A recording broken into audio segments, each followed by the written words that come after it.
다음으로는 앞서 설명드리지 못했었던 2-4장 내용입니다.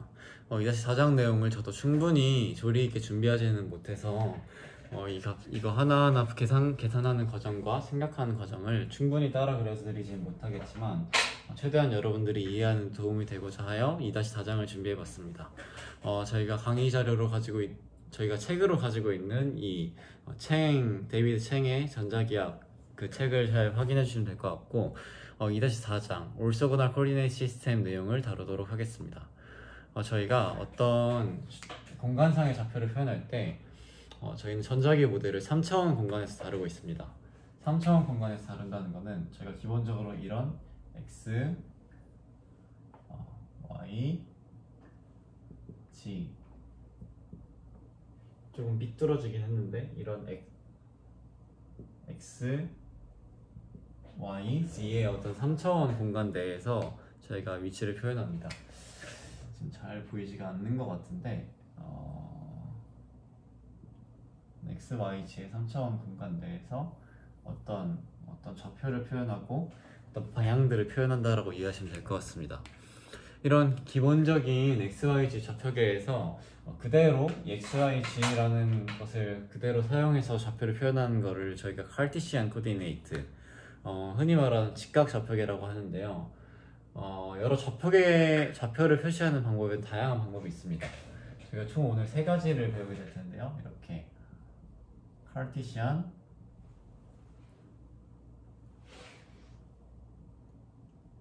코디네이터, 실린더리 코디네이트, 그리고 마지막에는 스피어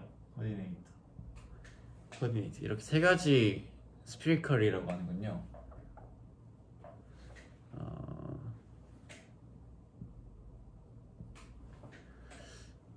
그 앞쪽도 실린더리컬로 표현하는군요. 네, 이렇게 3가지 방식으로 좌표를 표현할 수 있음을 확인할 수 있습니다. 저희가 좌표를 표현한다라고 할 때 3차원 공간 내에서 3개의 단위 벡터, 3개의 기본 벡터를 가지고 공간을 표현하게 됩니다. 그걸 간단히 U1, U2, U3로 어떤 좌표를 표현한다라고 저희가 설명을 할 수 있을 텐데요. 먼저 이게 무슨 의미인가 카르티시안 코디네이트를 통해서 설명을 드리도록 하겠습니다. 카르티시안 코디네이트는 이 U1, U2, U3 벡터를 각각 AX 벡터, 그리고 AY 벡터, AZ 벡터로 표현합니다. AX 벡터는 여기 1 크기의 단위 벡터, 이제 각각 AY, AZ의 단위 벡터가 됩니다. 각각의 단위 벡터들이 있을 테고, 그럼 저희는 이 3가지 벡터를 통해서 어떤 공간을 표현할 텐데요. 보실 때 저희가 식 2-18 식들을 같이 봐주시면 좋을 것 같습니다. 저희가 2-18 식을 함께 보시면 크로스 프로덕트의 결과를 보여주고 있습니다. 보시면 이제 X 크로스 Y를 진행해서 Z가 나오게 됩니다. 여기는 각각 직각이고요. X 크로스 Y를 진행했을 때 나오는 값은 뚫고 올라오는 방향이 Z 방향이 됩니다. 그 다음으로 반대로 Y 크로스 G를 했을 때 나오는 방향은 밑으로 내려가는 X 방향이 됩니다. 마지막으로 G 크로스 X를 했을 때 나오는 방향은 Y 방향이 됩니다. 근데 만약에 저희가 여기서 Y 크로스 X를 해봅시다. Y 크로스 X를 하면 그때 방향은 이렇게 아래로 여기 이 방향으로 내려가는 마이너스 Z 방향이 됩니다. 그래서 저희가 XYG 순서를 조금이라도 바꿔서 쓰면 그 부호가 반대가 된다는 점을 잘 알아주시면 될 것 같고, 그럼 저희가 예시를 들어볼게요. 저희가 AX는 AY 크로스 AZ다. 자, 이 식은 참일까요? 거짓일까요? 좀 생각을 해보셨을지 모르겠지만 이 식은 참이 됩니다. X, Y, Z 3개 순서가 유지되고 있고 이 순서에 따라서 계산했을 때 성립하는 식이 됩니다. 그럼 반대로 이제 AX 이거를 그냥 조금 거꾸로 써보겠습니다. AZ는 AY 크로스 AX를 생각해 봅시다. 자, 이렇게 식으로도 어떤 저희가 앞서 말한 공리로도 XYZ 순서대로 적어야 된다는 공리로도 한번 생각해 보시고 이 좌표계로도 한번 생각을 해보셔야 될 것 같습니다. 전자기학은 3차원 모델을 가지고 하기 때문에 이 좌표계를 직관적으로 눈으로 공간적으로 머릿속에서 이해하는 게 굉장히 중요합니다. 보시면 이제 y 크로스 x를 한 결과는 앞서 말씀드렸다시피 y 크로스 x를 한 결과는 그 방향이 마이너스 G방향으로 가죠. 마이너스 G방향으로 가야 되는데 지금 그렇기 때문에 이 식은 틀린 식이 됩니다. 네, 이렇게 x, y, z 세 개의 단위 벡터는 서로 크로스 프로덕트를 해서 사실 그 둘과 독립한 또 다른 벡터를 만들어내는 걸 저희가 쉽게 확인할 수 있고 이때 부호들은 잘 확인하셔야 됨을 쉽게 살펴보실 수 있습니다.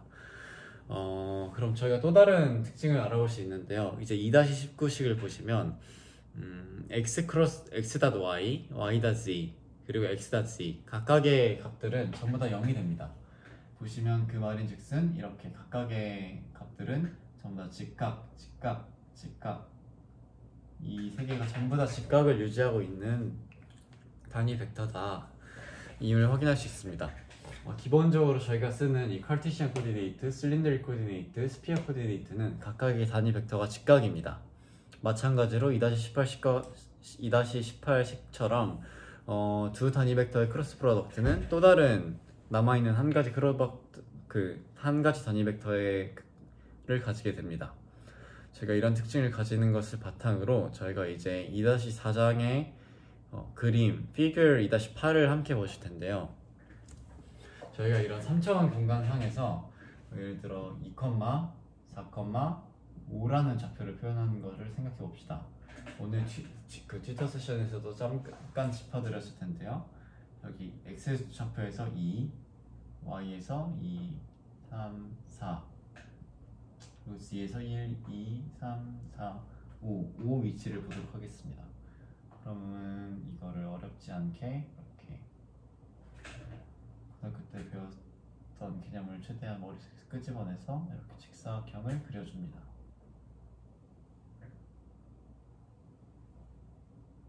어차피 축이 올바르지 않아서 이렇게 보기 너무 이상하게 보이겠지만 최대한 그렸을 때 어느 정도 눈에 들어오시는지 한번 보셨으면 좋겠습니다.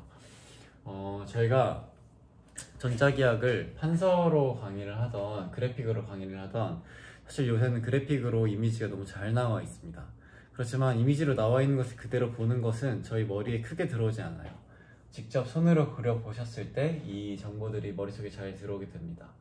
직접 손으로 이 좌표계를 따라 그려보시고 지금은 카티시안 코디네이트이기 때문에 그렇게 어렵지 않게 눈에 들어오겠지만 실린더릭 코디네이트와 스피리컬 코디네이트를 저희가 공부하실 때는 직접 손으로 그려보시는 게 저희가 이걸 이해하는 데 많은 도움이 된다는 점 말씀드리면서 저희가 표시하려고 하는 이 포지션 벡터 이 2,4,5라는 위치는 이제 원점으로부터 이렇게 떨어진 위치를 가리키는 위치 벡터다 임을 확인할 수 있습니다.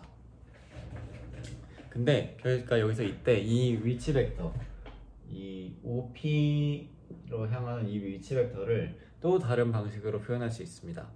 이거를 저희는 그동안 이렇게 좌표 평면상에서 좌표로 표현했다면 이제 이 친구를 제 습관인데요. 2ax 플러스 4ay 플러스 5az 라는 세 개의 식으로 표현할 수 있습니다.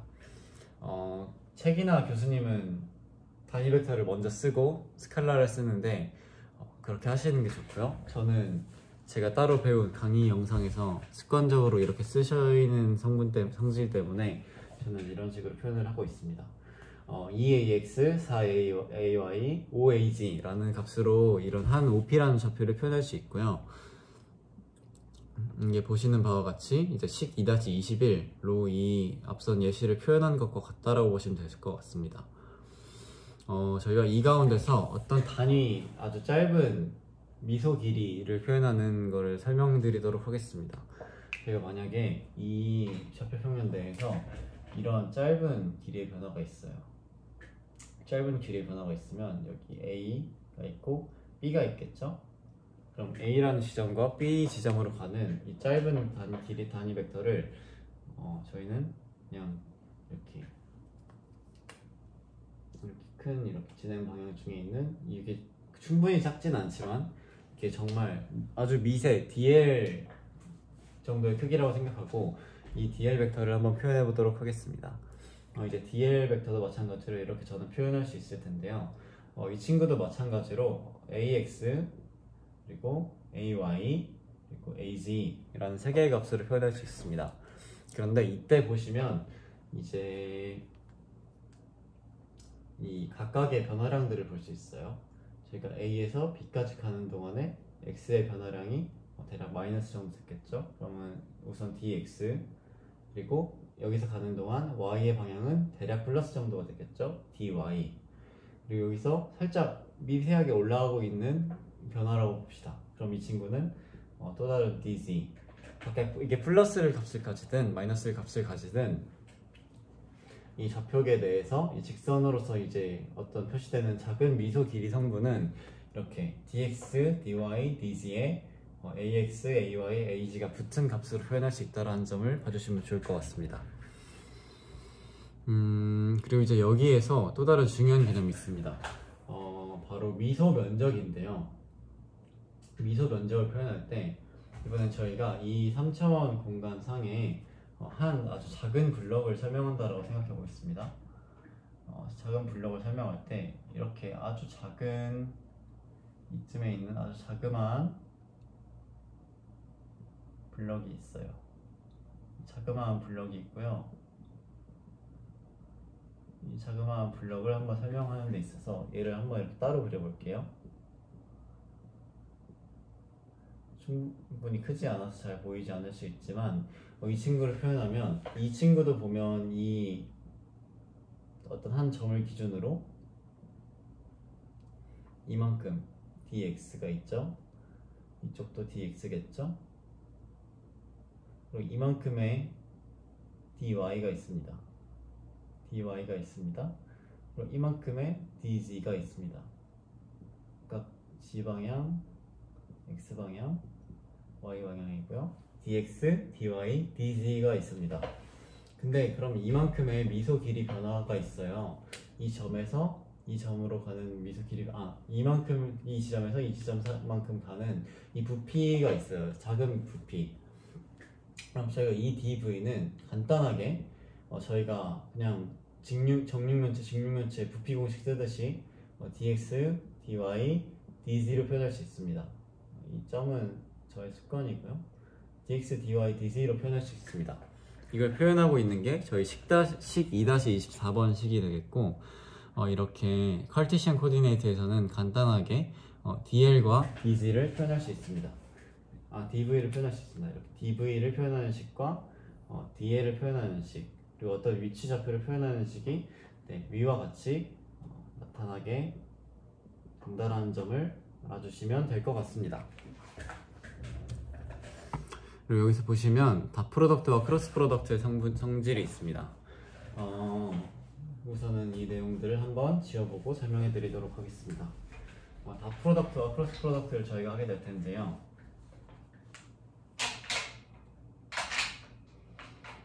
저희가 어떤 A 벡터가 있겠죠? A 벡터는 이제 A의 X 성분 AX 플러스 A의 B 성분 Y 성분 그리고 이제 AY 플러스 A의 Z 성분 그리고 그 Z 단위 벡터가 있겠죠? 다음으로 B 같은 경우에는 이제 B의 X 성분 AX B의 Y 성분 AY 플러스 B의 Z 성분 AZ 이렇게 세 가지가 있습니다. 만약에 저희가 이 두 A 벡터와 B 벡터를 닷 프로덕트를 한다고 생각해 봅시다. 닷 프로덕트를 진행할 때 먼저 이 친구를 그대로 전개를 하면 이렇게 닷 이렇게 더해진 식이 되겠죠? 근데 보시면 분배 법칙으로 분배가 된다라는 점을 바탕으로 저희가 계산을 했을 때 이 친구는 보시면 여기 AX 벡터고요. 여기는 AX, AY, AZ인데요. 저희는 AX랑 프로덕트한 값은 1이 되고요. 그 외에 다 프로덕트들은 전부 다 0이 됩니다.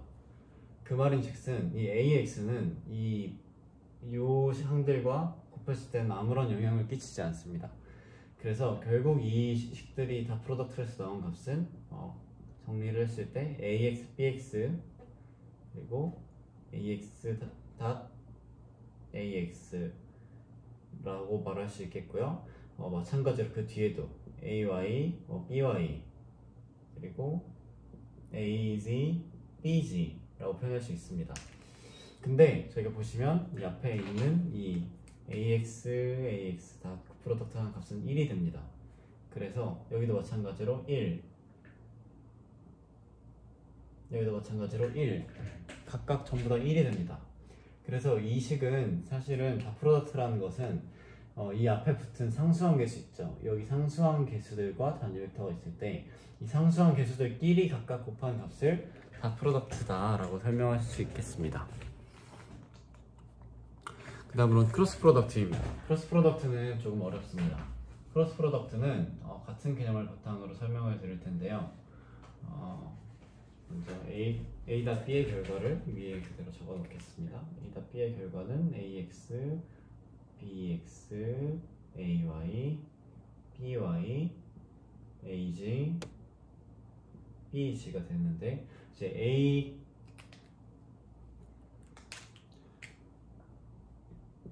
크로스 B를 해봅시다. A 크로스 B는 반대로 오히려 저희를 더 복잡하게 합니다. A 크로스 B 같은 경우에는 AX 크로스 AX는 오히려 0입니다. 근데 저희가 앞서 봤듯이 AX 크로스 AY는 AC가 되겠죠. 그리고 AX 크로스 AG는 여기가 XYZ 순서를 따르지 않고 있으니까 마이너스 AY가 나옵니다. 이분은 그림으로도 한번 확인해 보시기를 추천드립니다. 이렇게 값이 나오게 될 텐데 그럼 이걸 바탕으로 저희가 연산을 해보면 A 크로스 B 같은 경우에는 여기 AX항과 AX항을 곱한 값은 아무런 값이 나오지 않아요. 0이 되겠죠? 전개하면 AX, BX는 곱하기 0 그리고 AX 그리고 BY랑 한번 해보겠습니다. BY랑 크로스 프로덕트를 한 결과는 이제 이 친구는 이제 AG가 나오게 되겠죠. 그리고 이제 여기 AX와 BG를 한 결과는 저희가 이제 AX, AG 크로스 프로덕트 한 결과니까 마이너스 AY가 나옵니다. 이 친구들을 쭉쭉 전개한 식들을 한번 생략하고 정리하면 이 방향식 그대로 똑같이 그대로 이제 지금은 AX에 대해서만 했는데 AY에 대해서도 하고 AZ에 대해서도 그 AY와 AZ에 대해서 각각 식을 전개했을 때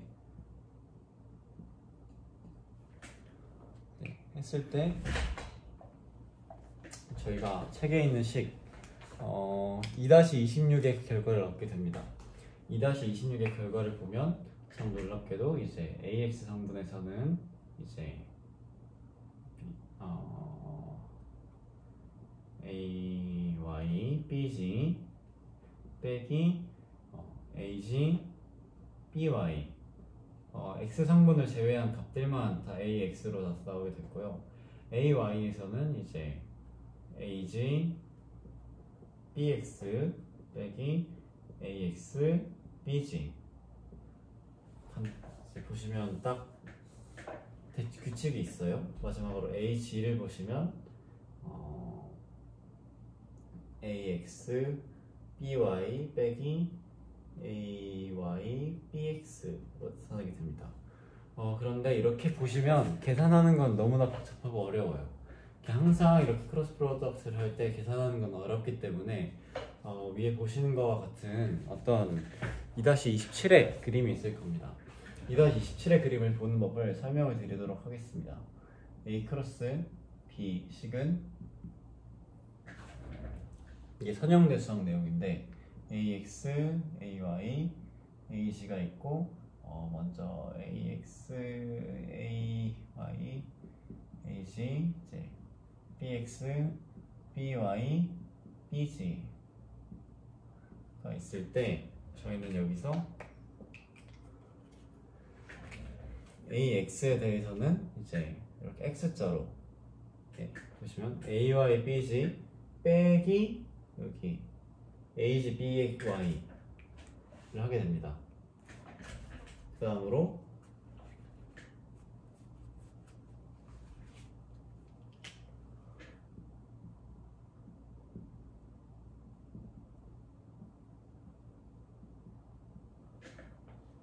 그 다음 같은 경우에는 이제 보시면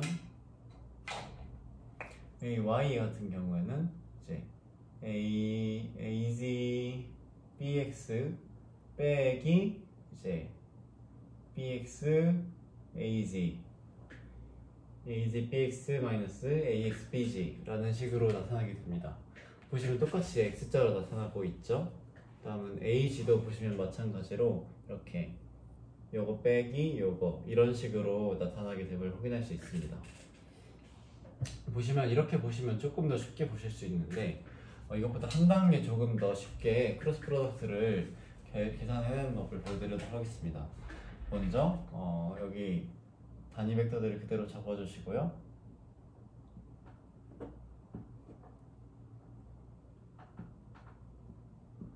상수함 개수들을 적어주시고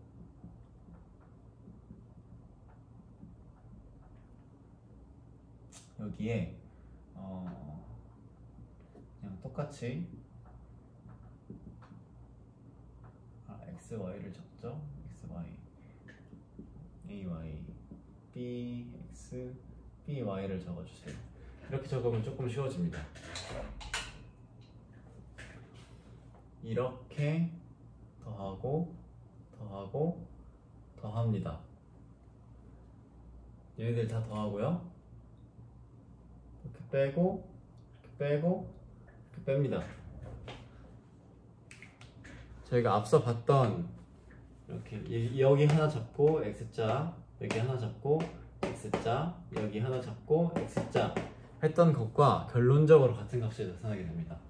조금만 그림을 잘 뒤집어서 잘 옮기면서 보시면 이게 정말 같은 값을 나타내고 있음을 확인할 수 있고, 앞서서는 각각의 단위 벡터별로 덧셈 뺄셈 하는 x자로 덧셈 뺄셈 하는 과정을 보여줬다면 이번에는 ax, yz를 한 번에 그 덧셈함과 ax, yz의 그 뺄셈함을 한 번에 동시에 보여줬다라고 이해를 해주시면 될 것 같습니다.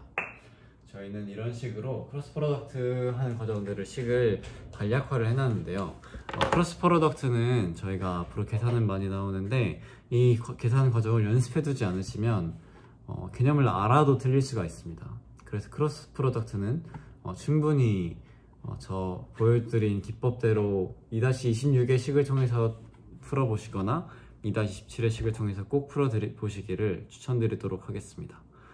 네, 이것으로 2-4장의 카르테시안 코디네이트 개념 부분은 끝났는데요. 해당 부분을 이제 엑서사이즈 문제 몇 개를 잠깐 짚어보고 넘어가 보도록 하겠습니다. 엑서사이즈 문제를 짚어볼 텐데요. 엑서사이즈 2-5만 한번 보도록 하겠습니다. 2-4를 한번 짚어드려야지 여러분들에게 도움이 되거든요. B 벡터가 있습니다. B 벡터는 어떻게 표현되고 있냐면 AX, E, AY, 마이너스 6 그리고 AZ, 3으로 표현되고 있습니다. 이렇게 세 가지 식으로 저희가 표현이 되고 있고, 이때 매그니튜드를 구하라고 합니다. 매그니튜드를 구하는 과정은 저희가 엑서사이즈가 아닌 example 2-3번식을 저희가 풀어보시면 교수님이 LMS에도 올려놨지만 저희는 엑서사이즈를 한 번 더 짚어보도록 하겠습니다.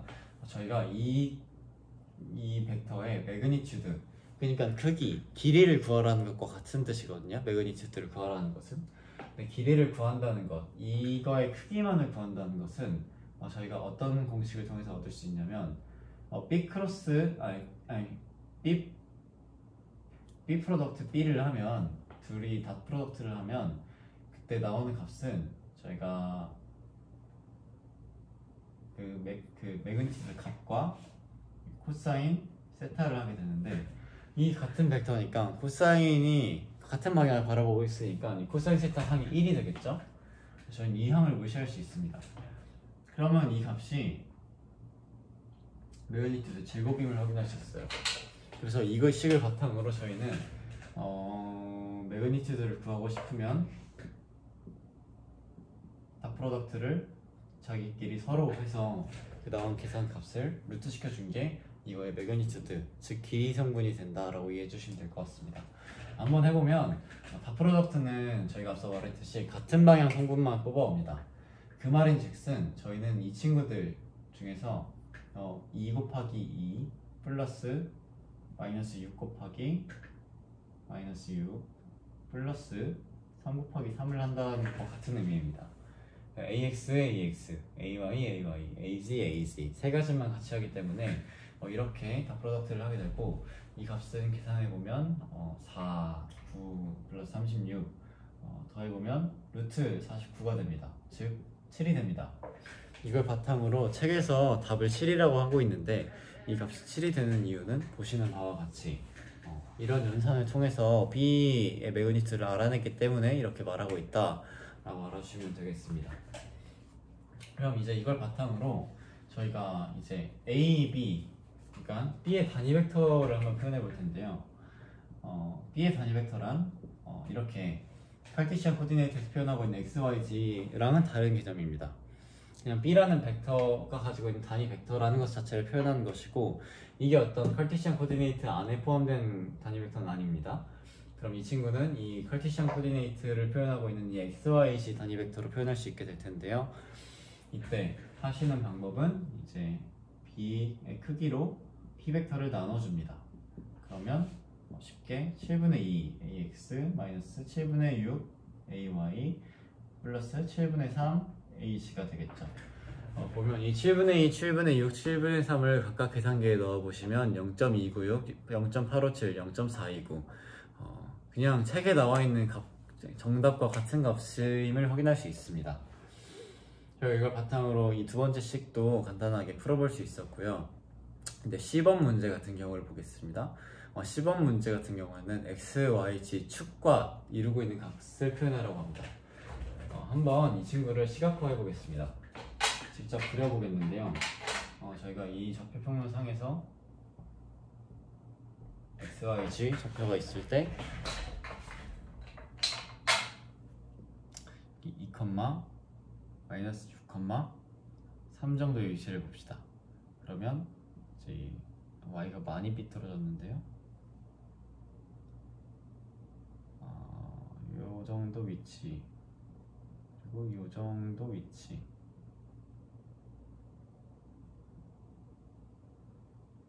네. 이렇게 그리고, 이렇게 그리고, 이렇게 그리면 이렇게 가리키고 있는 이 끝점이 이 B벡터가 가리키고 있는 그 끝 지점이 되겠고요. B벡터 같은 경우에는 보시면 X, Y 좌측이 각각 있고요. 이때 보시면 X축과 이루는 값을 알기 위해서는 이 B벡터를 X축에 투사시켜야 되겠죠. 투사, 프로젝션이라는 저희가 단어가 책에 나올 텐데요. 저희가 오늘 개념 설명하는 과정에서 프로젝션을 설명했습니다. 저희가 A 벡터가 있고 B 벡터가 있을 때 프로젝션이라는 개념은 무엇이냐, 얘를 B 벡터가 가리키고 있는 이 무한한 선에 내려서 표현하는 것을 말합니다. 즉 여기서는 요게 B 벡터에 A 벡터를 프로젝션한 값이 되겠죠. 그럼 이 프로젝션 된 값은 저희가 앞서 설명하고 문제를 풀었던 이제 A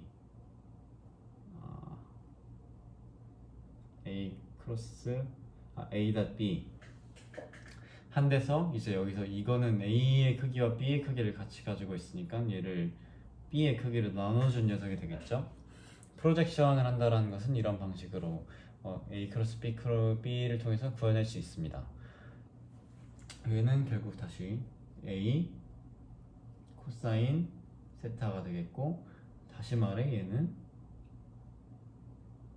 A 닷 B의 노멀 벡터라고 같다라고도 저희가 이해를 할 수 있겠죠.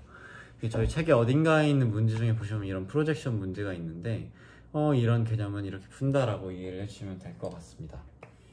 마찬가지로 A랑 B 2.4에 있는 10번 문제에서 XY 지축에 각각 이루는 각도는 저희가 앞서 example 2-4번을 통해서 볼 수 있듯이 이 B 벡터가 가지고 있는 크기인 7에 비해서 이제 이 7분의 2가 가지고 있는 어떤 크기, 7분의 2에 해당하는 크기, 그리고 이 7분의 마이너스 6에 해당하는 크기, 이 7분의 3에 해당하는 크기, 각각 아크 코사인 7분의 2, 아크 코사인 마이너스 7분의 6, 아크 코사인 7분의 3을 계산함을 통해서 이 축과 이루는 각도를 저희가 계산할 수 있겠죠. 이런 방식으로 저희는 축과 이루는 각도를 계산할 수 있고, 그 값을 계산한 결과는 각각 저희가 계산기를 두드려 보진 않았지만 2.4의 C의 답에 해당하는 73.4도, 149.0도, 64.6도 라는 값이 나타남을 저희가 확인할 수 있겠습니다. 자, 이제 마지막으로 칼티시안 코디네이트 마지막 개념 문제에 해당하는 2.5번 문제를 확인해 보도록 하겠습니다. 2.5번 문제를 보시면 저희가 P 벡터, P1 벡터와 P2 벡터가 있습니다. 그럼 먼저 문제에서는 P1 벡터와 P2 벡터의 프로젝션한 길이를 구하라고 하는데요. 먼저 각각의 벡터의 길이들을 한번 구해보도록 하겠습니다. P1 벡터의 길이를 한번 구해볼까요? P1 벡터의 길이는 P1 벡터 크로스 P1 벡터를 하게 되겠죠? 이 말은 즉슨 루트 1제곱 플러스 2제곱, 즉 루트 5가 됩니다. 그럼 P2 벡터의 길이는 P2 닷 P2, 그래서 이 길이는 보시면 3의 제곱 플러스 4의 제곱입니다. 길이는 5입니다.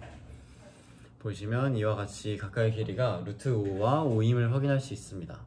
근데 저희가 한번 이 프로젝션 연산을 진행하기 위해서 한번 이 닷 프로덕트를 진행해 보도록 하겠습니다. P1 닷 P2, 잠깐만요. P2를 P1에 프로젝션 하라고 했으니까 P2를 P1에 프로젝션 하라고 했으니까 저희가 P1의 크기로 나눠줘야 되겠죠? 그러면 이 식을 한번 계산해 보도록 하겠습니다. 보시면 P1은 이제 1,2,0이죠. 즉 AX 플러스 2AY입니다. 이게 P1이고요. P2는 마이너스 3AX 플러스 4AY입니다. 자, 저희가 이제 또 같은 성분끼리 다 프로덕트를 해요.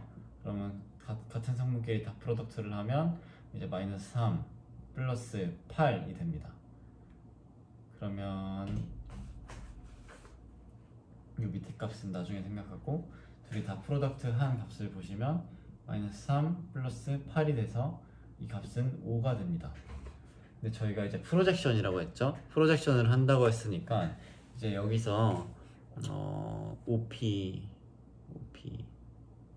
프로젝션 오브 OP2를 OP1에다가 OP1에 프로젝션 된 OP2의 길이를 알고 싶다. 일단 즉 OP1에 프로젝션 된 이 정도로 그려보겠습니다. OP2 루트의 길이를 알고 싶다 라고 하는 것이고, 저희는 그러면 이것을 OP1의 길이로 나눠줘야 되겠죠. 그럼 각각 루트 5로 나눠주게 되겠습니다. 루트 5로 나누면 이때 나온 값은 결국 루트 5라고 할 수 있겠습니다. 이 말인 즉슨 이걸 바탕으로 제가 무엇을 알 수 있느냐, OP2를 그대로 수직해서 내린 값이 OP1입니다. 그 말인 즉슨 이거는 사실은 어떤 전자기학 개념이나 그런 것보다는 수학적 그냥 직관을 통해서 알 수 있는 건데, 수직해서 내린 그 값이 이렇게 OP1의 길이와 똑같다는 것은 이 둘이 지금 수직을 이루고 있음을 확인할 수 있습니다. 간단하게 저희가 이것에 해당하는 이 길이는 피타고라스 정리를 통해서 계산을 할 수 있어요. 피타고라스 정리를 통해서 계산을 한 값을 보시면 저희가 이 높이를 h라고 해보겠습니다. 그럼 h는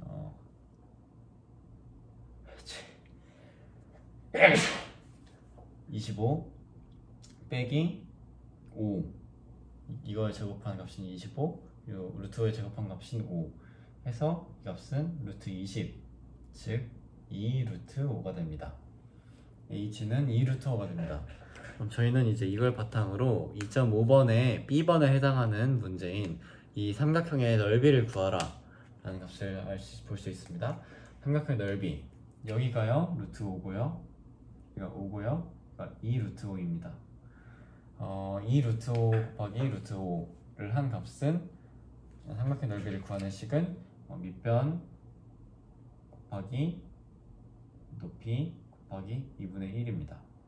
그래서 삼각형 넓이는 5라고 저희 책의 답을 통해서 확인을 하실 수 있겠습니다. 이것으로 저희가 카르티시안 코디네이트를 마무리 해봤는데요. 이제 카르티시안 코디네이트에서는 이렇게 예제 문제를 좀 많이 주었지만, 카르티시안 코디네이트는 저희가 익숙한 만큼 벡터 연산을 하는데 좀 더 익숙하라고 저희가 이렇게 문제를 많이 주었고, 이제 다음으로 설명할 실린더리컬 코디네이트와 스피어 코디네이트는 조금 다름을 확인할 수 있겠습니다. 사실 다른 이그샘플 문제들도 있는데 교수님께서 충분히 풀이해 놓으셨기 때문에 바로 스피리컬 코디네이트, 실린더리컬 코디네이트로 보도록 하겠습니다. 자, 이번에 저희가 이번에 볼 다음 내용입니다. 앞서 봤던 대로 저희가 U1, U2, U3를 아까 전에는 AX, AY, AZ로 표현했다면 이번에 실린더리컬에서는 A, R, A phi, AZ라는 친구로 표현을 합니다. 지금 보시면 R phi G라는 값들이 나타나게 되는데요. 먼저 이 값들이 이 XYG 좌표 축에서 어떤 의미를 가지고 있는지를 먼저 이해를 하셔야 됩니다. 스피리컬 코디네이트 한번 그려보도록 하겠습니다. 자, 여기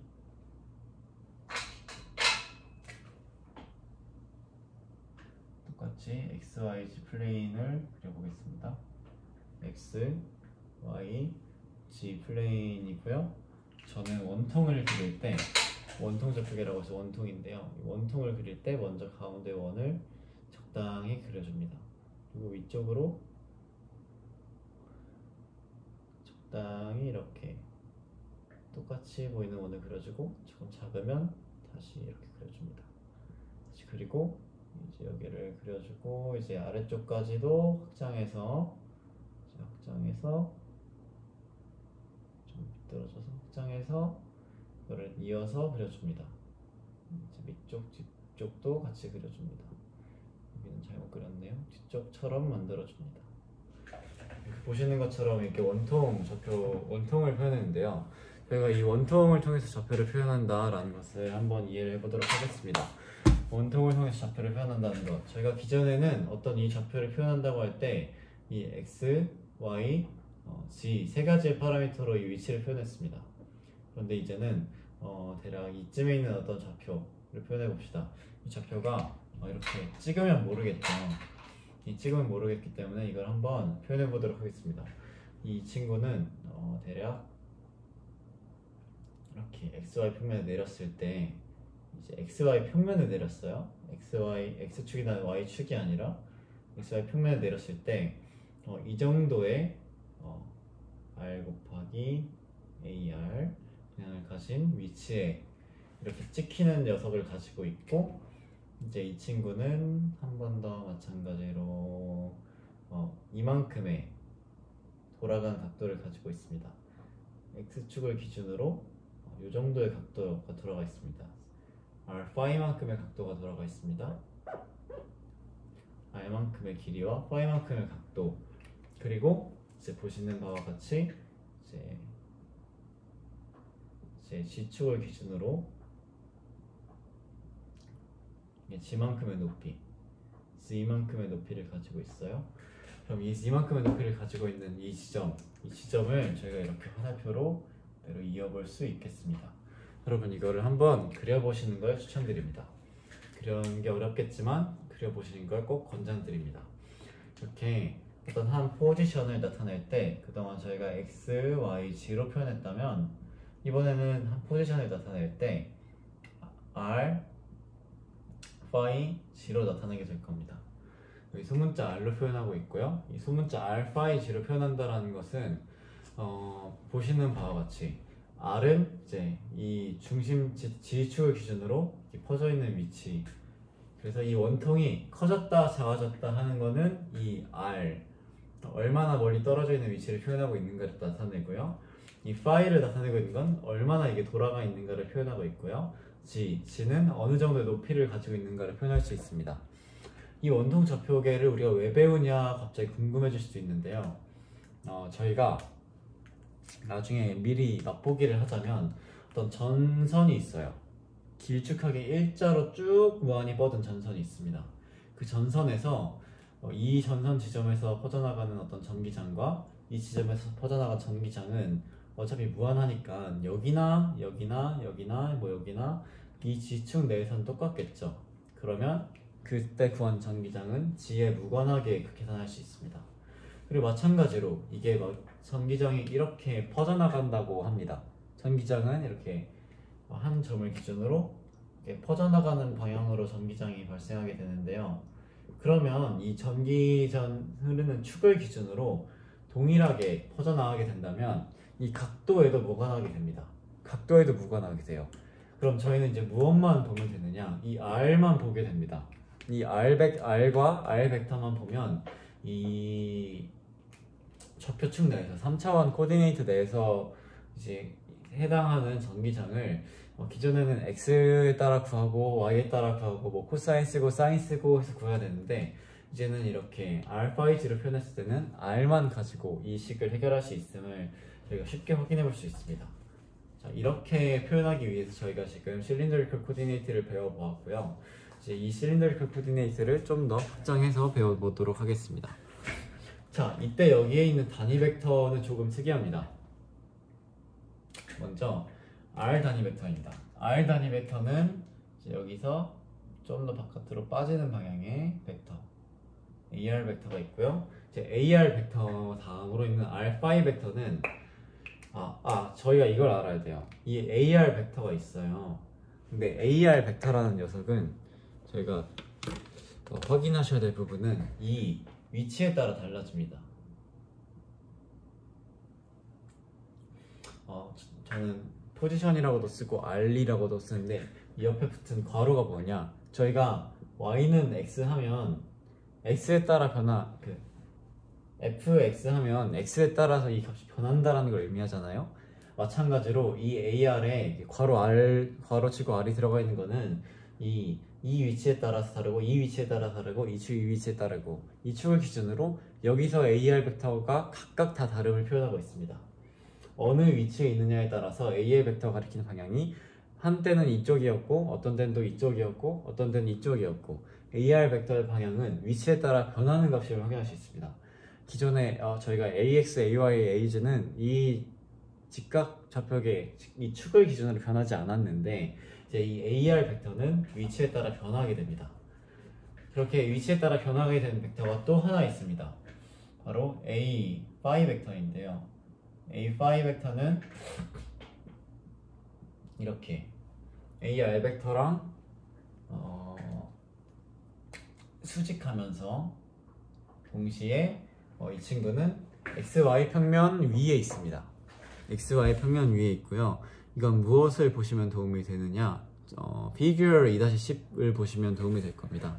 피규어 2-10을 보시면 AR과 H가 있는데 이 AR과 H는 이런 식으로 AR과 A phi는 이런 식으로 YZ 플레인 위에 있다. YZ 플레인 지금은 바닥에 있지만 얘를 이렇게 그대로 따라 올려도 똑같이 이 수직한 G축과 전부 다 수직하게 위치해 있다라는 것을 확인할 수 있습니다. 그러면 마지막 남은 벡터 하나, 이 AG 벡터는 그냥 간단하게 이전에 했던 대로 어느 위치에 가도 변하지 않는 단위 벡터가 됩니다. 그러면 저희가 이걸 어떻게 표현할 수 있느냐? 이 임의의 원통 물질을 임의의 먹다 남은 텀블러를 이용해서 이 원통을 표현할 수 있는데요. 저희가 이 원통 좌표계에 있는 원통에서 저희가 저를 기준으로 알파 H가 있으면 이제 알파 H가 이렇게 돌 때마다 이제 알파 H는 보시면 G 벡터는 변하지 않고 R 벡터와 파이 벡터는 그대로 따라 움직입니다. 그러면 이 친구들이 앞서 말했듯이 그 수직 법칙도 계속 이어지겠죠? 보시면 2-28번씩을 보시면 AR, R, 파이, G 세 가지 벡터는 서로를 크로스 프로덕트해서 똑같이 서로를 만들어냅니다. 이전에 X, Y, G 했던 것처럼 이렇게 이 세타가 변함에 따라서 이 각도가 변함에 따라서 방향이 변함에 따라서 이 알파 H는 계속해서 변하게 됩니다. 다만 G가 변한다고 알파 H는 변하지 않고요. 이 R의 크기가 변한다고 이 알파 H는 변하지 않습니다. 보시는 바와 같이 이 파이가 변함에 따라서 이 파이가 변함에 따라서 알파 H는 변한다 라고 보시면 되겠습니다. 그래서 사실상 이 친구들을 파이에 따라 변하는 파라미터라고도 보실 수 있는데요. 저희가 이렇게 실린더리컬 코디네이트로 넘어왔을 때 확인하게 되는 개념이 또 하나가 있습니다. 이때 보시면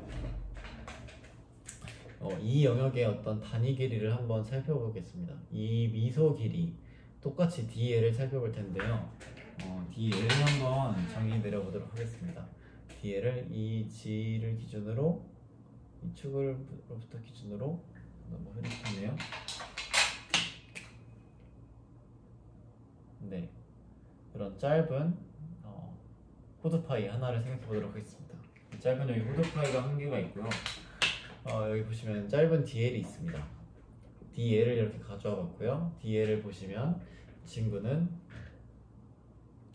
이만큼의 R만큼을 떠나와 있는 성분이 있겠죠? 그래서 R 곱하기 AR 이라는 성분으로 하나 이 길이를 나타낼 수 있습니다. DR이 되겠죠? 여기 보시면 이렇게 원통을 따라 이동할 수 있고 이렇게 이동할 수 있으니까요. 이 DR이라는 값이 있을 거고 그 다음으로는 이렇게 옆으로 돌아가는 성분이 하나 있을 겁니다. 이제 저희가 이 좌표 내에서 R만큼 이렇게 더 갈 수도 있는데 옆으로 돌 수도 있어요. 저를 기준으로 제 위에서 여기로 가려고 하는 거는 이제 이 R만큼도 가야 되고 파이만큼도 돌아야 되고 G만큼도 올라가야 되는 겁니다. 이렇게 가는 게 G만큼 올라가고 R만큼 가서 파이만큼 꺾든 R만큼 가서 파이만큼 꺾고 G만큼 올리든 똑같이 알파의 G만큼을 다 이동해야 된다는 겁니다. 근데 저희가 여기서 중요한 점은 이 호드 파이를 한번 보시면 여기 저희가 d파이라는 값을 쓰려고 봤는데 보면 dr은 제가 미터의 단위를 가지고 있다고 생각하시면 돼요. 이 공간 내에서 미터의 단위를 가지고 있는데 이 d파이는 각도예요. 각도는 단위가 없어요. 각도는 단위가 없는데 이 dl은 미터의 길이의 거리의 단위를 가져야 되잖아요. 그래서 이게 문제가 발생하는데 이렇게 가지고 있는 거는 저희는 이게 d파이라고 말하면 될까요? 안 됩니다. 이 친구는 d파이라고 말하면 안 되고 저희가 중학교, 고등학교를 다니면서 호라는 개념을 배웠습니다. 여기에 만약에 R이라는 길이가 있으면 또 여기에 어떤 R이라는 길이가 Phi라는 길이가 있으면 이제 이곳의 호의 길이는 R 곱하기 Phi입니다. 그러니까 R 곱하기 Phi가 되는데 저희가 여기를 보시면 이 친구는 저희가 지금 dphi죠. 요만큼 변하고 있죠. 여기서 요만큼 각도가 변했죠. 그러면 이 친구는 저희는 R dphi라고 말할 수 있게 됩니다. 이 말의 뜻은 무엇이냐? R이 작으면 각도가 아무리 많이 변해도 이 돌아가는 그 절대적인 길이가 짧아요. 근데 R이 커지면 각도가 살짝만 변해도 이게 돌아가는 양이 커진다라는 것을 나타내고 있습니다. 이렇게 이해를 해주시면 될 것 같고, 그래서 두 번째 파라미터는 RD phi, A phi입니다. 그럼 마지막입니다. 여기는 마찬가지로 똑같이 DZ, AZ입니다. 이런 식으로 저희가 DL을 표현해 볼 수 있겠습니다. 그 다음으로는 저희가 이때 보시는 거는 이제 피규어 2-11을 좀 유심히 보셔야 되겠습니다. 저희가 얘를 조금 더 그려서 요 호드 파이를 입체적으로 좀 더 그려보겠습니다. 이 호드 파이를 입체적으로 그려보시고, 이게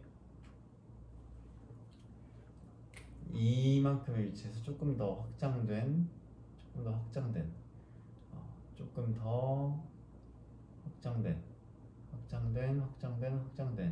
이 면적을 보실게요. 이게 무엇을 나타내고 있는지 눈으로 어느 정도 보이실까요? 잘 보이셨으면 좋겠는데, 여기 보시면 조금 더 확장된 그림, 피규어 2-11이 말하고 있는 것과 같은 그림을 말하고 있는데요. 마찬가지로 이 친구를 여기로 크게 확대해서 가져와 보겠습니다. 여기 가지고 있던 어떤 이제 원의 둘레 영역에서 이렇게 있고요. 이렇게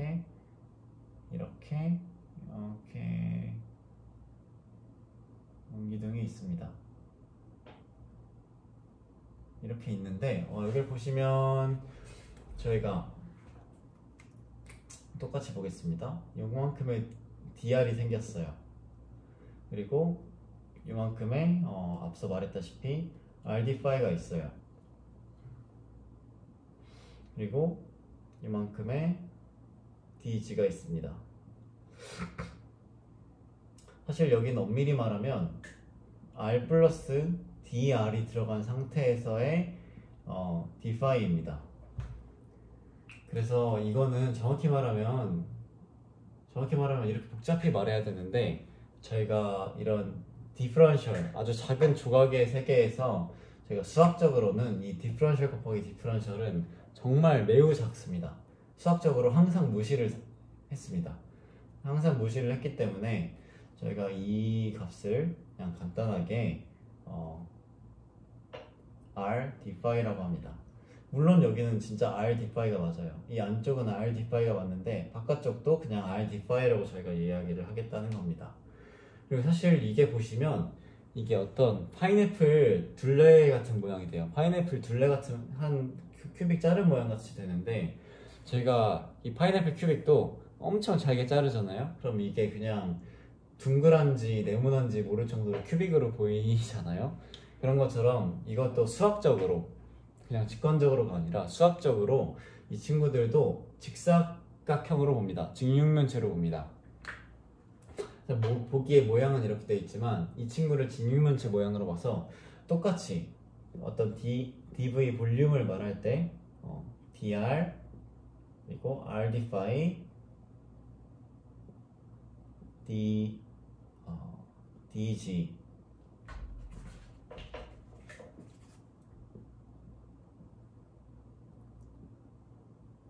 근데 이 다 점 붙이는 건 저 너무 수학적 습관이라서 이렇게 적어봤고요. DR, RD phi, DG 라는 식으로 이렇게 디퍼런셜 볼륨을 저희가 설명하고는 합니다. 네, 이런 바탕 방식으로 저희가 DL과 DV를 표현할 수 있는데, 앞서 봤던 카르티시안 코디네이트와 매우 비슷함을 확인할 수 있습니다. 그리고 저희가 여기서 굉장히 많이 틀리는 개념들을 한번 짚어보도록 할 텐데요. 이제 이 3차원으로 봤던 이 실린더리컬 코디네이트를 한번 제가 2차원으로 끌고 내려와서 한번 봅시다. 얘를 2차원으로 끌고 내려왔어요. 그대로 여기가 x좌표, x축, y축입니다. 얘랑 보기 편하게 하려고 이렇게 그렸어요. x축, y축이 있어요. 그럼 저희가 똑같이 이 원통을 위에서 바라보게 되겠죠. 위에서 바라보게 됩니다. 위에서 바라보고 있는데 원이 아닌 것 같지만 이렇게 위에서 바라보고 있는데 저희가 무엇을 지금 설명하려고 하냐면 책의 이제 피규어 2-12 그리고 식 2-33 이쪽 내용을 설명하려고 하는데요. 저희가 그동안 어떤 이 지점에 이 한 지점의 좌표를 표현할 때 그동안 저희가 어떤 방식으로 표현했었죠? 얘를 ax 플러스 얘를 어떤 뭐 b 벡터라고 해볼게요. 그럼 b의 x 성분 플러스 b의 y 성분 y라고 표현을 했었죠. g는 지금은 생략 데이터라고 생각을 하고 이렇게 x 성분과 y 성분으로 저희가 표현을 하고 있는데요. 이렇게 x 성분과 y 성분으로 표현을 했던 거를 저희는 이제는 b의 r 성분 a r과 그리고 b의 phi 성분 그리고 a phi를 설명하게 됩니다. 이것은 무엇이냐? 사실상 저희가 여기서 보시는 바와 같이 이렇게 원점을 기준으로 표현하는 식에서는 2-31번에 있었던 식과 같은 것도 그렇고 2-32번에 있는 식과 같은 것도 그렇고 phi 성분이 없어요. 이렇게 표현하면 phi 성분이 없는데 이것들이 가지는 의미를 한번 설명을 해보면 먼저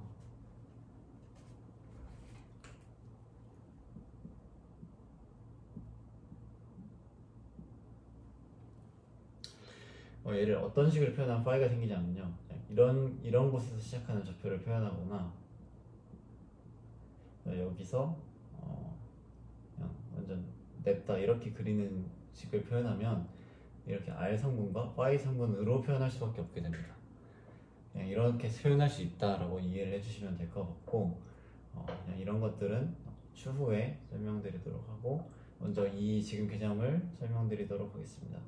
저희가 이렇게 x랑 y를 표현했던 성분을 한번 봤을 때 이때 이만큼의 세타를 가지고 있는 b라는 벡터를 바탕으로 저희가 x나 y 단위 벡터를 한번 표현을 해보도록 하겠습니다. 먼저 그러면 이거부터 갑니다. ar 벡터와 ax 벡터를 크로스 닷 프로덕트 합니다. 그러면 각각의 친구들은 크기가 1이죠.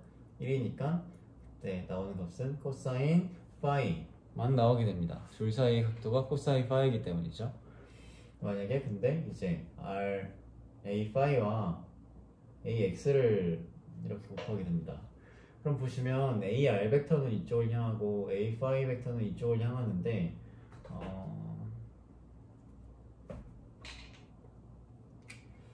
이게 ax 벡터고 이게 ay 벡터예요.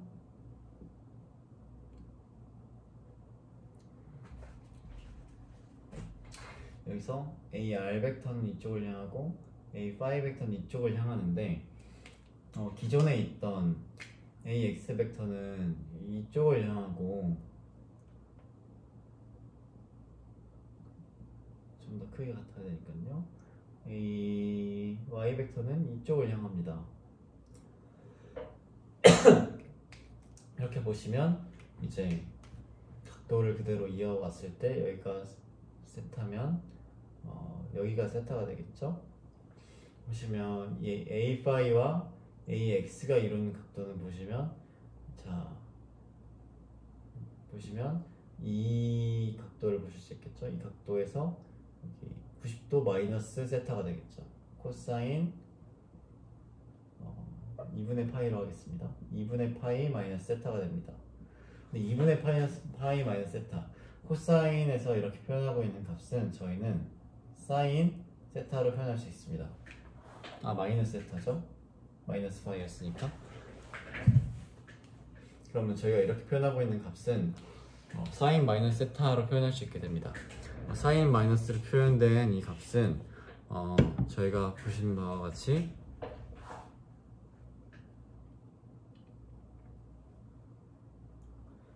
보시는 바와 같이 코사인으로 표현됐던 거 그리고 사인으로 표현됐던 게 이렇게 각각 다르게 나타남을 확인할 수 있습니다. 이와 같은 방식으로 저희가 어떤 알파이를 표현했던 식을 y 그래서 ax를 저희가 ax가 아닌 ax라는 식을 저희가 표현할 때 a의 r과 코사인 세타, 그러니까 이제 여기서 가지고 있는 이 크기를 표현하고 싶은 거예요. 이 ax만큼의 크기를 표현하고 싶을 때 이 r 크기의 코사인 세타 한 값과 빼기 a 파이의 사인 세타 한 값을 통해서 이 x의 크기를 저희가 구해낼 수 있다 라는 내용이고, 이와 같은 방식으로 ay도 ar의 사인 세타 플러스 a 파이의 코사인 세타 라는 식으로 표현할 수 있다는 것을 저희가 어렵지 않게 유도를 해볼 수 있습니다. 그래서 이거를 유도하는 과정으로도 한번 이해를 해보시는 게 좋고, 2-39번처럼 테이블로 정리된 게 있기 때문에 이것들을 꼭 암기를 하시는 것도 너무나도 도움이 됩니다. 그리고 2-40은 2-39랑은 다른 개념의 식입니다. 제가 이렇게 나타난 AR, phi, G 성분을 바탕으로 이걸 바탕으로 X, Y, G를 표현하는 방식인데요. 이렇게 R이 있을 때 R을 코사인 세타 한 것은 그대로 X 크기가 되고요. R을 사인 세타, 사인 세타 한 값은 이게 Y의 크기가 됩니다. 코사인 세타 한 값은 X의 크기가 되고요. 사인 세타 한 값은 Y의 길이가 됩니다. 이런 방식으로 설명하고 있는데 2-40의 내용의 이야기고요. 이걸 바탕으로 예제가 2-6번의 example로 있고 엑셀사이즈로도 있는데요. 엑셀사이즈 문제는 카르티시안 코디네이터와 스피리컬 코디네이터는 제가 좀 충분히 준비를 못한 관계로 문제풀이는 이렇게 넘어가도록 하겠습니다. 네, 이제 마지막으로 시간이 좀 많이 돼서 최대한 짧게 이 부분들을 마지막 스피리컬 코디네이터를 짚어보도록 하겠습니다. 스피리컬 코디네이터는 원통보다는 조금 그리는 것도 어렵고 식도 복잡해요. 식도 복잡하지만 이걸 바탕으로 문제를 풀어가는 과정은 좀 더 훨씬 쉽다고 느낄 수 있는데요.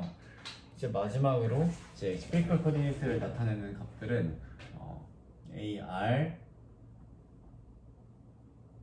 세타 파이입니다. R, 세타, 파이 세 가지 파라미터로 나타내고, 이 친구들도 마찬가지로 X, Y, Z 3차원 좌표 평면상에서 표현해 보도록 하겠습니다.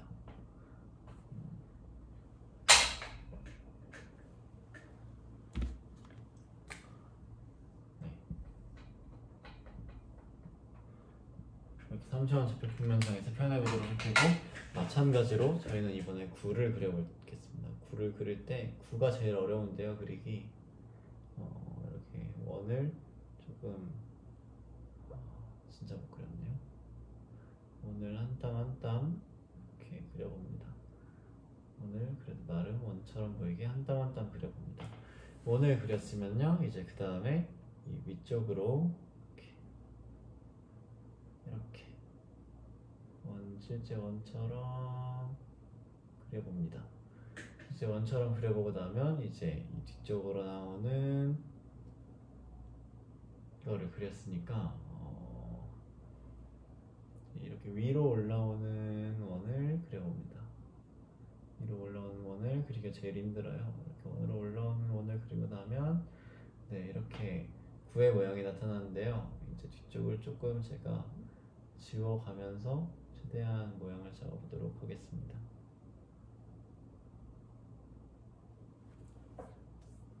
보시면 좀 구라고 하기에 어려워 보일 수 있는데 나름 구처럼 보이게 조금 수정을 해 보았습니다. 나름 구의 구색이 갖춰져서 조금 설명을 해보도록 하겠습니다. 여러분들의 상상력을 동원해서 이 구를 같이 봐주시면 좋을 것 같습니다. 이 구를 보실 때 이거는 책에 있는 피규어 2-13이 조금 어려운데 이게 무엇을 말하느냐를 한번 같이 보겠습니다. 꽃갈이 있고 이것저것 있는데 저희가 한번 이 지점의 좌표를 말해 보겠습니다. 이게 뭘 말하는지 모르겠죠? 이 좌표는 자 보시면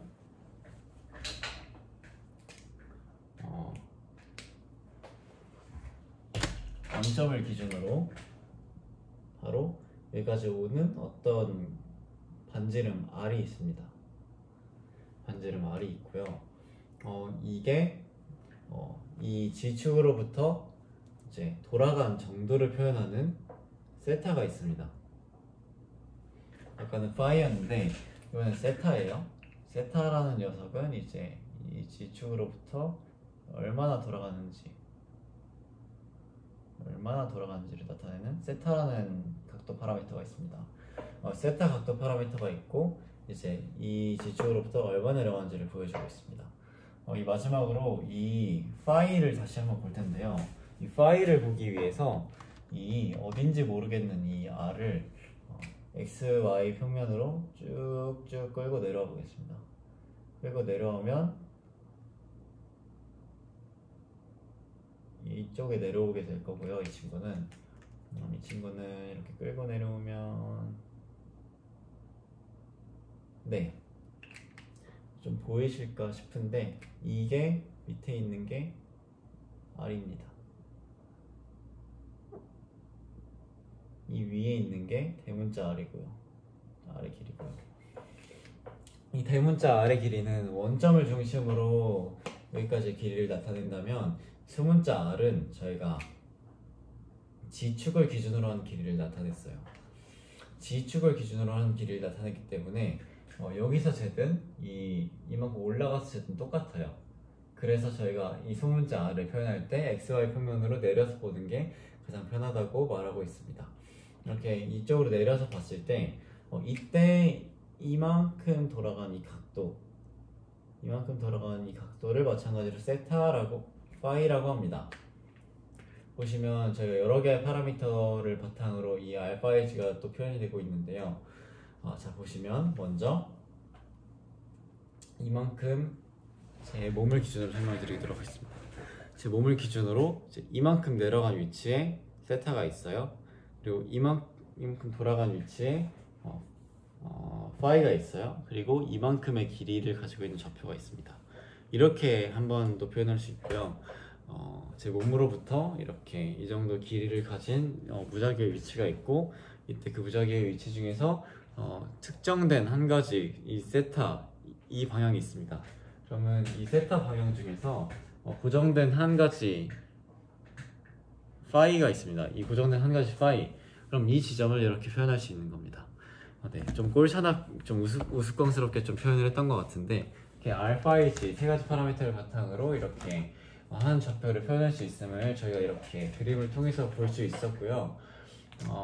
보시는 바와 같이 여기 유의하셔야 될 게 이 파이를 마찬가지로 XYZ 평면으로부터의 각도로 생각하시는 분들이 있는데 세타를 XY 평면으로부터의 각도로 생각하시는 분들이 있는데 G축으로부터 멀어진 만큼의 각도를 세타라고 표현하고 있다 라는 점을 꼭 기억해 주시면 좋겠습니다. 이 친구도 마찬가지로 제 몸을 기준으로 R 벡터, 파이 벡터, 세타 벡터가 있습니다. 아닙니다. 제 몸을 기준으로 R 벡터, 세타 벡터가 있습니다. 그래서 파이 벡터가 이쪽으로 가요. 다시 말해서 R 벡터가 있고 세타가 이 엄지손가락이 그 이전이랑 똑같이 이렇게 돌게 만들기 위해서 아까 세타가 이렇게 파이가 이렇게 돌았잖아요. 파이가 이렇게 돌았잖아요.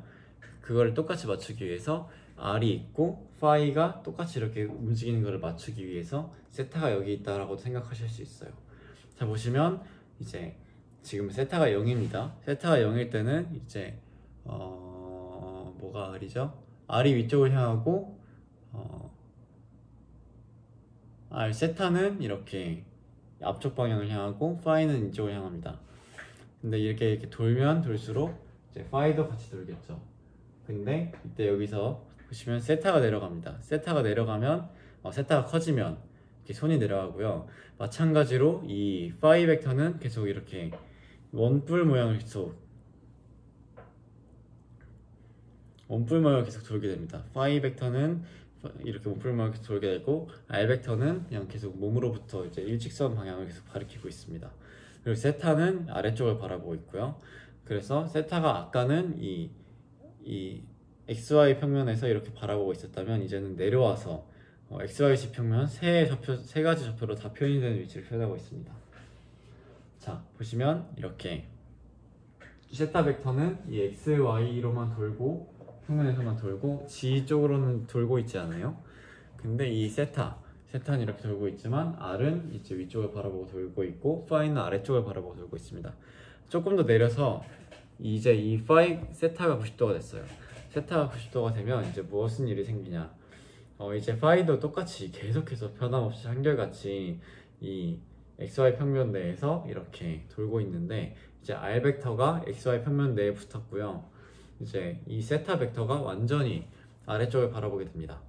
이런 식으로 이제 R, 파이, 세타가 계속 이렇게 돌고 있음을 확인할 수 있습니다. 여러분들도 아무도 없을 때 한번 따라해 보셨으면 좋겠고, 이렇게 아래쪽을 갔을 때는 이제 R, 파이, 세타가 이렇게 돌아가고 있음을 확인하실 수 있겠습니다. 이런 식으로 R, 파이, 세타의 단위 벡터가 이렇게 되어 있음을 확인할 수 있었고, 마찬가지로 여기서의 DL과 DV를 표현하는 방식을 보여드리고 단위 변화는 어느 정도 공식으로 알 수 있도록 남겨둔 채로 이 DL과 DV에 대해서 설명드리도록 하겠습니다. DL과 DV 내용입니다. 이곳에서 저희가 짧은 DL을 한번 그려보겠습니다. 이 지점으로부터 이만큼 더 갈 거예요. 이만큼이라는 게 어느 방향으로 가는지를 표현하기 위해서 마찬가지로 R만큼 더 길어진 성분을 표현해야 되겠죠? 더 길어진 성분을 표현하는 거, DL은 먼저 DR, AR로부터 시작합니다. 대문자 R이죠. 그리고 이게 얼만큼 돌아가는지를 표현해야 되겠죠. 얼만큼 돌아가는지를 표현하기 위해서 한 가지 파라미터, 이걸 표현하기 전에 먼저 이만큼 세타만큼 변한 방향을 한번 알아보도록 하겠습니다. 세타만큼 변한 걸 표현하기 위해서 이제 요 같은 R을 기준으로 하는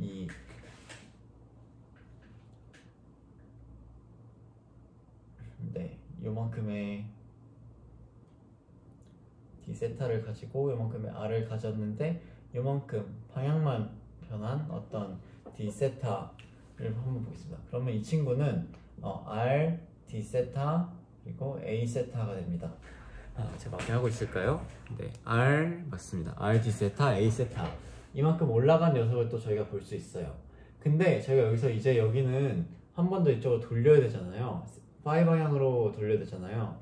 근데 파이 방향으로 돌려야 되는데 저희가 알던 파이는 이 R에 대해서 도는 게 아니라 이 스몰 R에 대해서 돌았잖아요. 라지 R이 아니라 스몰 R에 대해서 돌렸기 때문에 이 친구는 먼저 이 친구를 여기로 바닥으로 끌고 내려오는 작업을 해야 됩니다. 바닥으로 끌고 내려와서 그 다음에 돌리는 작업을 수행해 줘야 돼요. 바닥으로 끌고 내려와서 돌리는 작업을 수행한다는 거 무슨 의미일까요? 저희가 여기서 먼저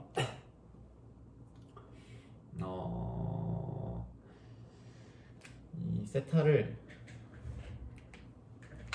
조금 작게 하는 게 아니라 이 어떤 G축과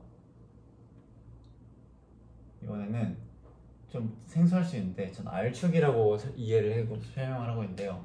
이 R축과 G축 사이를 보고 한번 보도록 하겠습니다. 이 R축과 G축상에서 이제 이게 R이고요.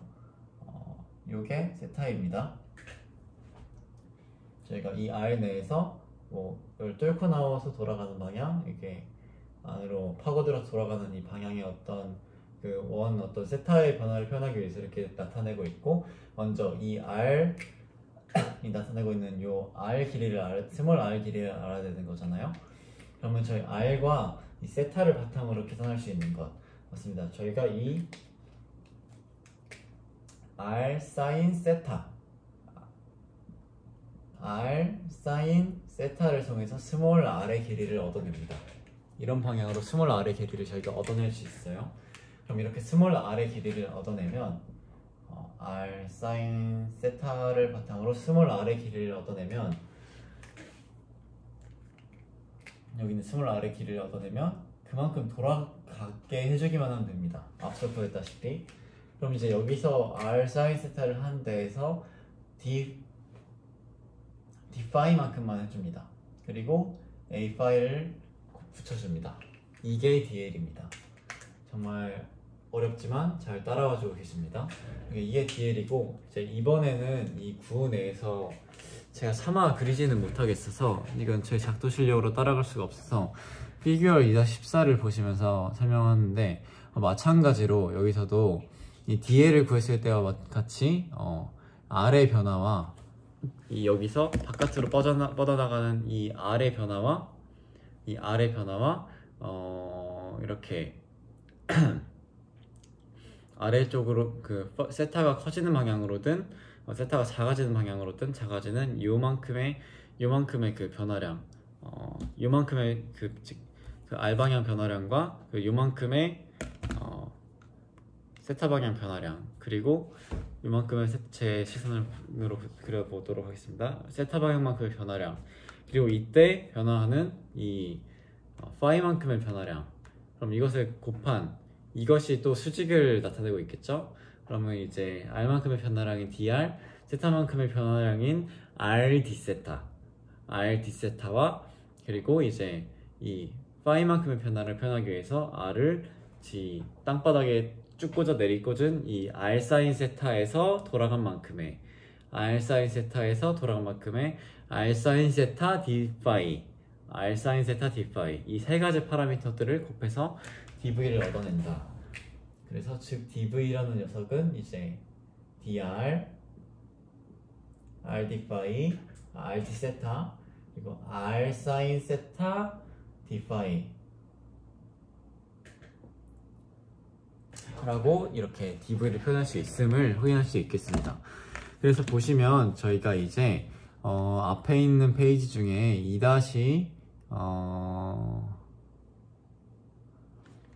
테이블 2-1이 있습니다. 식 2-31 뒤쪽에 있고 실린더리컬 코디네이트 쪽에 내용이 있는데요.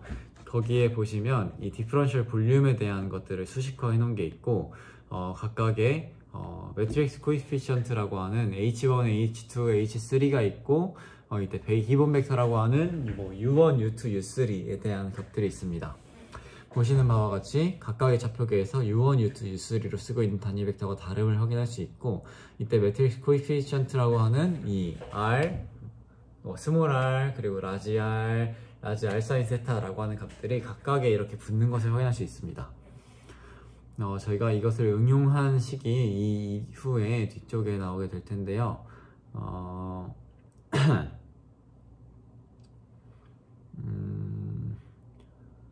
사실 이 샘플도 어느 정도 짚어드려야 여러분들에게 도움이 됐을 텐데, 궁금한 부분들은 나중에 투자 세션이나 교수님 QA 세션을 통해서 알려드릴 수 있기를 바라고, 지금은 나오지 않고 나중에 그레디언트, 다음에 나올 그레디언트와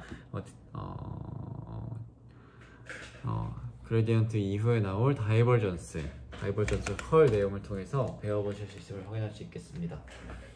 보시면 자, 여기 중요한 점, 그냥 d세타가 아니라 r d세타가 됐다. 여기 매트릭스 코에피션트가 붙었고요. 여기 r sin 세타 d 파이, 그냥 d 파이가 아니라 r sin 세타 d 파이가 되었다 라는 점 여러분들이 꼭 기억해 주셨으면 좋겠고, 이것으로 투스 세션 보충 자료는 이렇게 마무리하도록 하겠습니다.